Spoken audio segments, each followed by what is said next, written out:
Hello students, आज हम पढ़ेंगे अष्टम पाठः अभ्यासेन किम न सिद्धयति।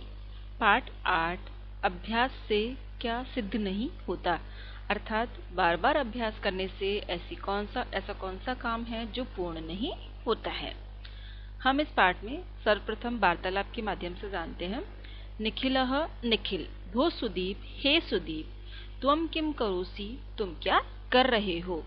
निखिल सुदीप से कह रहा है, भो सुदीप, हे सुदीप, त्वम किम करोषि, तुम क्या कर रहे हो। कथम खिन्नः असि, कैसे दुखी हो। कथम क्यों, कैसे, खिन्नः दुखी, असि यानी हो, क्यों दुखी हो। सुदीप मित्र निखिल, अहम त्रिवारम एतेषां प्रश्नानाम् उत्तराणि अस्मरं परम पुनः व्यस्मरम। मित्र निखिल, अहम मैंने, त्रिवारम 3 बार, एतेषां प्रश्नानाम इन प्रश्नों के, उत्तराणि उत्तरों को, स्मरम याद किया, परम परंतु, पुनः व्यस्मरम फिर से भूल गया। सुदीप निखिल से कह रहा है, मित्र निखिल, मैंने 3 बार इन प्रश्नों के उत्तरों को याद किया परंतु मैं फिर से भूल गया।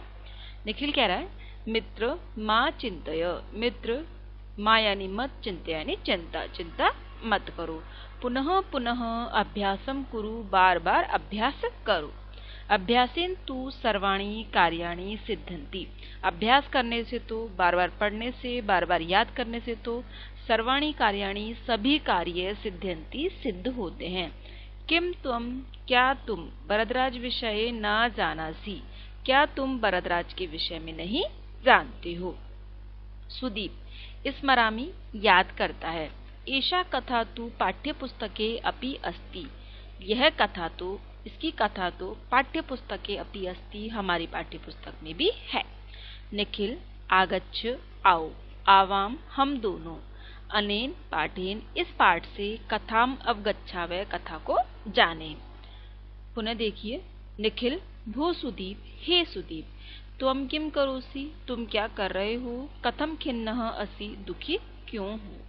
सुदीप कह रहा है, मित्र निखिल, अहम त्रिवारम एतेषां प्रश्नानाम उत्तराणि अस्मरम, मैंने 3 बार इन प्रश्नों के उत्तरों को याद किया परंतु फिर से भूल गया। निखिल कह रहा है, मित्र माँ चिंतय, मित्र चिंता मत करो।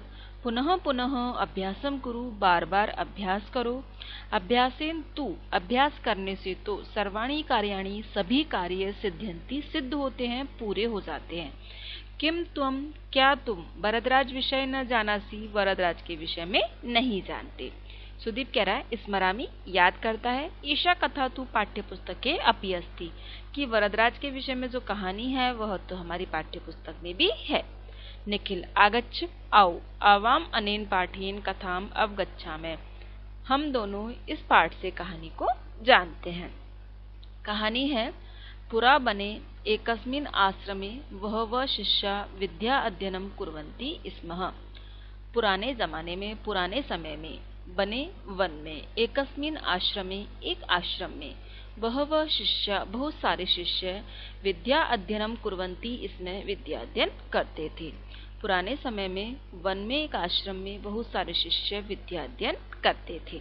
पुरा बने प्राचीन समय में, वने वन में, एकस्मिन् आश्रमे एक आश्रम में, बहवः बहुत सारे शिष्य विद्या अध्ययनम कुर्वन्ति स्मः विद्या अध्ययन करते थे। तेषु उनमें वरदराज नाम है एक मंदमती छात्र आसीत्, उनमें वरदराज नाम का एक मंदमती यानी धीमी बुद्धि का, कम बुद्धि का छात्र आसीत्, छात्र था। पुराने समय में वन में बहुत सारे शिष्य विद्या अध्ययन करते थे, उनमें वरदराज नाम का एक छात्र था। स यत पढ़ती, वह जो कुछ पढ़ता, तत् विस्मरती स्म, उसे भूल जाता था। स वह, यत पढ़ती जो पढ़ता, तत् विस्मरती इसमें वह भूल जाता था। सहपाठिने तस्य उपहासम कुर्वन्ति, इसमें उसके सहपाठी, उसके सहयोगी, तस्य उपहासम उसका मजाक, कुर्वन्ति इसमें करते थे, उसके सहपाठी उसका मजाक बनाते थे, मजाक करते थे। एकदा तस्य गुरु तम अकथयत, एकदा एक बार, तस्य गुरु उसके गुरु ने, वरदराज के गुरु ने, तम अकथयत उसको कहा, वरदराज, अहम सम्यक रूपेण अपश्यम, भरद्वाज, मैंने अच्छी तरह से देखा है, भली प्रकार से देखा है, यत् कि त्वं पठितं पाठं किंचित अपि न स्मरसि, तुम पढ़े हुए पाठ में से कुछ भी याद नहीं करते हो। अहम, मैंने सम्यक रूपेण भली प्रकार से अपश्यम देखा है, यत् कि त्वं तुम पठितं पाठम पढ़ाए गए पाठ में से किंचित अपि कुछ भी न स्मरसि याद नहीं करते हो। गुरु ने भरद्वाज से कहा कि मैंने अच्छी प्रकार से देखा है कि तुमको जो पाठ पढ़ाया जाता है तुम उसमें से कुछ भी याद नहीं करते हो। अतः इसलिए त्वं व्यथा समयम मा यापय, इसलिए तुम व्यर्थ में ही समय को मत बिताओ, व्यर्थ में ही समय को मत गवाओ। अतः इसलिए तुम वृथा व्यर्थ में ही समयम मा यापय, समय को मत बिताओ। किंचित अन्य कार्यम कुरु, कोई दूसरा कार्य करो, कोई दूसरा काम करो।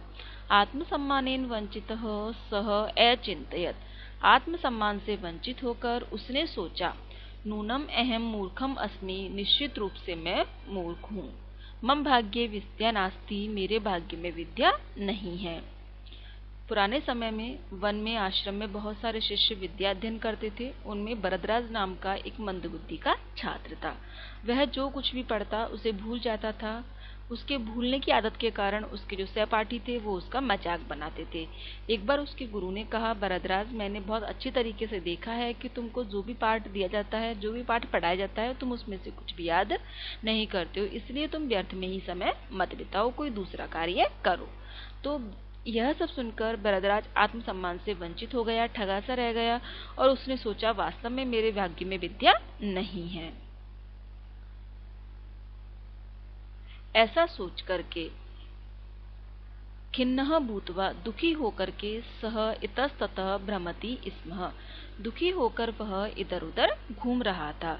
भरद्वाज ने अपना आश्रम छोड़ दिया और वह दुखी होकर, खिन्नः भूत्वा, दुखी होकर, वह इतस्ततः भ्रमति स्म, इधर उधर घूम रहा था। मार्गे सह एकम कूपम अपश्यत्, रास्ते में उसने एक कुआं देखा। मार्गे, रास्ते में, वह एकम कूपम अपश्यत्, एक कुआं देखा।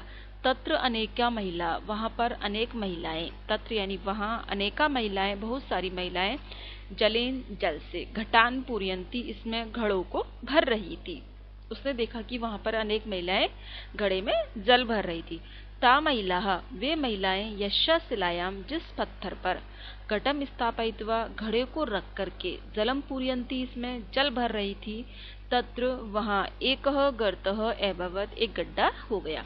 एतद् दृष्ट्वा, यह देखकर, स अचिन्तयत्, उसने सोचा, यदि मृत्तिका घटेन शिलायाम गर्तः अभवत्, यदि, यह देखकर उसने सोचा, यदि मिट्टी के घड़े से शिलायाम, पत्थर पर, गर्तः, गड्ढा, अभवत्, हो गया, तरही, तो, पुनः पुनः अभ्यासेन, बार बार अभ्यास करने से, मम बुद्धि, मेरी बुद्धि भी, कथम तीव्रा न भविष्यति, कैसे तीव्र, तेज नहीं होगी। खिन्नः भूत्वा सह इतस्ततः भ्रमति स्म, आश्रम से निकलने के बाद भरद्वाज दुखी हुआ और दुखी होकर वह इधर उधर घूम रहा था। रास्ते में उसने, मार्गे, रास्ते में, सह एकम कूपम अपश्यत्, उसने एक कुआं देखा। तत्र अनेका महिला जलेन घटान पूरयन्ति, इसमें, वहां उसने देखा कि अनेक महिलाएं जल से घड़े को भर रही थी। ता महिला, वे महिलाएं, यस्या शिलायाम, जिस पत्थर पर, घटम स्थापयित्वा, घड़े को रख करके, जलम पूरयन्ति, इसमें जल भर रही थी, तत्र एक गर्त अभवत्, वहां एक गड्ढा हो गया था। भरद्वाज ने कुएं पर क्या देखा कि वे महिलाएं जल से घड़े को भर रही थी और वे महिलाएं जिस पत्थर पर रखकर घड़े को भर रही थी, उस पत्थर पर घड़े को बार बार रखने के कारण वहां पर एक गड्ढा बन गया था। मिट्टी के घड़े को बार बार उस पत्थर पर रखने के कारण पत्थर पर गड्ढा हो गया था। तो भरद्वाज ने सोचा, एतद् दृष्ट्वा, यह देखकर, स अचिन्तयत्, उसने सोचा, यदि मृत्तिका घटेन, यदि मिट्टी के घड़े से शिलायाम गर्त अभवत्, पत्थर पर गड्ढा हो गया, तरही, तो, पुनः पुनः, बार बार, अभ्यासेन, अभ्यास करने से, मम बुद्धि, मेरी बुद्धि भी, कथम तीव्रा न भविष्यति, कैसे तेज नहीं होगी। भरद्वाज ने सोचा कि जब मिट्टी के घड़े से पत्थर पर गड्ढा हो सकता है, तो अगर मैं बार बार अभ्यास करूंगा, बार बार पढ़ूंगा, तो क्यों मेरी बुद्धि भी तेज नहीं होगी, अर्थात बार बार अभ्यास करने से मेरी बुद्धि भी तेज हो जाएगी, मैं भी पढ़ पाऊंगा। एतत् विचार्य, ऐसा विचार करके, सह पुनः आश्रमम अगच्छत, वह फिर से आश्रम चला गया। कि मेरी बुद्धि भी तेज क्यों नहीं होगी, अगर मैं बार बार अभ्यास करूंगा तो मेरी बुद्धि भी तेज हो जाएगी। ऐसा विचार करके, ऐसा सोच करके, सह पुनः आश्रमम अगच्छत, वह फिर से आश्रम में चला गया। विद्या लाभाय निश्चयम कृत्वा, और विद्या के लाभ का निश्चय करके, सह परिश्रमेण अपठत, वह परिश्रम पूर्वक पढ़ा। उस विद्या लाभ का निश्चय करके उसने बहुत मेहनत की। एवं कालेन, और समय के साथ, सह संस्कृतस्य महान पंडितः भूत्वा स पाठिनानां गुरुजनानां च स्नेहपात्रम अभवत्, और समय के साथ ही जब वह बड़ा हुआ तो संस्कृत का महान पंडित होकर अपने सहपाठियों का और अपने गुरुजनों के स्नेह का पात्र हो गया, अर्थात सभी उससे प्रेम करने लगे। यह विचार करके वह पुनः आश्रम आया। विद्या लाभ का निश्चय करके वह परिश्रम से पढ़ा, मेहनत से पढ़ा, और समय के साथ ही वह संस्कृत का बहुत बड़ा पंडित होकर अपने सहपाठी और अपने गुरुजनों का प्रेम का पात्र हो गया, उनके स्नेह का पात्र हो गया। ईशय महान पंडितः वरदराजय लघु सिद्धांत कौमुदी नामक संस्कृत व्याकरणस्य पुस्तकम अरचयत्। ईशय महान पंडित, इस महान पंडित वरदराज ने लघु सिद्धांत कौमुदी नामक संस्कृत व्याकरण की पुस्तकम अरचयत्, पुस्तक को रचा। जिस वरदराज को याद नहीं करने के कारण विद्यालय से निकाल दिया गया, उस वरदराज ने समय के साथ जब वह बड़ा हुआ तो उसने संस्कृत व्याकरण की बहुत बड़ी पुस्तक, बहुत महान पुस्तक लघु सिद्धांत कौमुदी को रचा, उसको लिखा। संपूर्ण संस्कृत साहित्य च प्रसिद्ध अभवत्, उनकी वह पुस्तक संपूर्ण संस्कृत साहित्य में प्रसिद्ध हुई। अतः सिद्धम, अतः सिद्ध है, अभ्यासेन किम न सिद्ध्यति, अभ्यास से क्या सिद्ध नहीं होता। ईशय महान पंडित वरदराज है, यह महान पंडित वरदराज ने लघु सिद्धांत कौमुदी नामक संस्कृत व्याकरण की पुस्तक रची, और वह पुस्तक संपूर्ण संस्कृत साहित्य में प्रसिद्ध हुई। संस्कृत साहित्य में लघु सिद्धांत कौमुदी का संस्कृत व्याकरण में बहुत ही महत्व है। अतः सिद्धम, अतः सिद्ध है, कि अभ्यासेन किम न सिद्धयति, कि अभ्यास से क्या सिद्ध नहीं होता। तो हमने देखा इस पाठ में कि हमें बताया गया है कि अगर हम किसी चीज़ को लेकर मन में बार बार मेहनत करेंगे, बार बार उस चीज़ को करने का प्रयास करेंगे, अभ्यास करेंगे, तो संसार में ऐसा कोई कार्य नहीं है जो कि पूर्ण नहीं होता। जैसा कि हमको यहाँ पर वरदराज का उदाहरण देकर समझाया गया है कि अगर हम बार बार अभ्यास करेंगे, बार बार उस कार्य को करने का प्रयास करेंगे, तो ऐसा कोई कार्य नहीं है जिसे हम कर नहीं सकते। बार बार अभ्यास करने से ही कार्य पूर्ण होते हैं। बिना अभ्यास किए कोई कार्य पूर्ण नहीं होता, इसलिए बार बार अभ्यास करने से वो कार्य सफल हो जाता है, वो कार्य पूर्ण हो जाता है।